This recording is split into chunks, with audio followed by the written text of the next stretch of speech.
नमस्कार दोस्तों। आज मैं आपको बताऊंगा 1857 की क्रांति के कुछ तत्कालिक कारण क्या थे।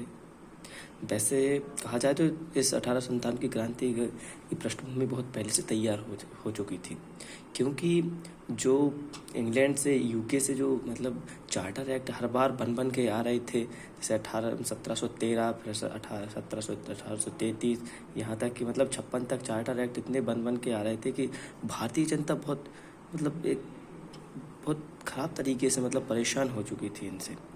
तो इसकी पृष्ठभूमि बहुत पहले से तैयार होती है। इसका सबसे पहला 1857 की क्रांति का सबसे पहले आर्थिक कारण में क्या रहा। अंग्रेजों ने जमींदारी व्यवस्था, महालवाड़ी, रैयतवाड़ी व्यवस्था, बंदोबस्त इत्यादि द्वारा भारतीय किसानों को अत्यधिक शोषण किया, जिस कारण भारतीय किसान गरीब हो गए। वे इसका कारण अंग्रेजों को मानते थे। सामाजिक कारण, अंग्रेजों ने सती प्रथा, नरबली, बाल विवाह पर प्रतिबंध लगा दिया तथा विधवा पुनर्विवाह लागू करा दिया, जिस कारण भारतीय समाज में एक क्रांति भावना आने लगी। ये कुछ चीज़ें तो सही थी, जैसे कि बाल विवाह, इस पर प्रतिबंध जरूरी था। सती प्रथा ये भी बहुत ज़रूरी थी। पुनर्विवाह ये भी बहुत ज़रूरी थी, जिस कारण भारतीय समाज में एक क्रांति सी भाव। कुछ चीज़ें अंग्रेजों द्वारा तो ठीक नहीं थी। प्रशासनिक कारण, जो लॉर्ड डलहौजी ने हड़प नीति के तहत सतारा है, लॉर्ड डलहौजी ने सबसे पहले अपनी हड़प नीति सतारा को ही जीता, फिर अवध, फिर झांसी, कानपुर, इलाहाबाद, जगदीशपुर, सिक्किम इत्यादि पर अधिकार कर लिया। इसने नाना साहब का पेंशन बंद कर दिया, जिस कारण ये सभी राजा विरोधी हो गए। इन चीज़ों में कुछ चीज़ छुपी भी है। ये सब अपने राज्य साम्राज्य के लिए, अपने हित के लिए लड़े। इनमें से देश के लिए 1857 की क्रांति में कोई नहीं लड़ा। अगर ये क्रांति देश के लिए होती तो 1857 की क्रांति में ही डंका पिट जाता। धार्मिक कारण, अंग्रेज ईसाई धर्म का अत्यधिक प्रचार करते थे, जिस कारण भारतीय समाज विरोधी हो गई थी।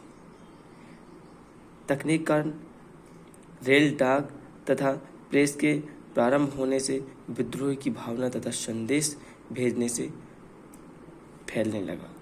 सैनिक कारण, भारतीय सैनिकों को दाढ़ी, मूछ, पगड़ी तथा बाला पहनने पर रोक लगा दिया, जिस कारण सैनिक खिलाफ हो गए।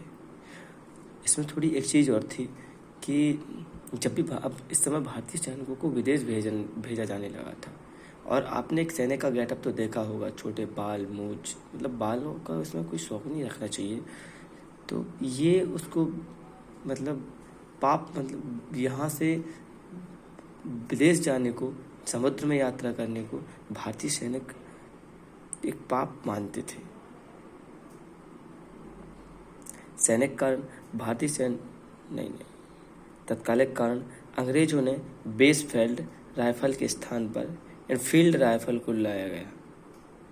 बेसफील्ड राइफल होती थी जिसको एक बार लोड किया, फिर उसके बाद उसमें कारतूस डाला और लोड करके फिर उसको चलाना पड़ता था।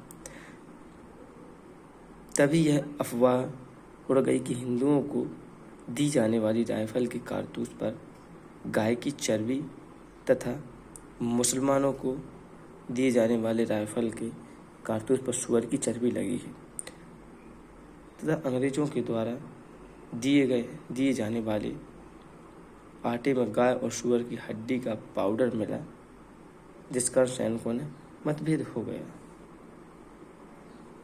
अभी यहाँ तक इतना ही, इसके बाद नेक्स्ट वीडियो।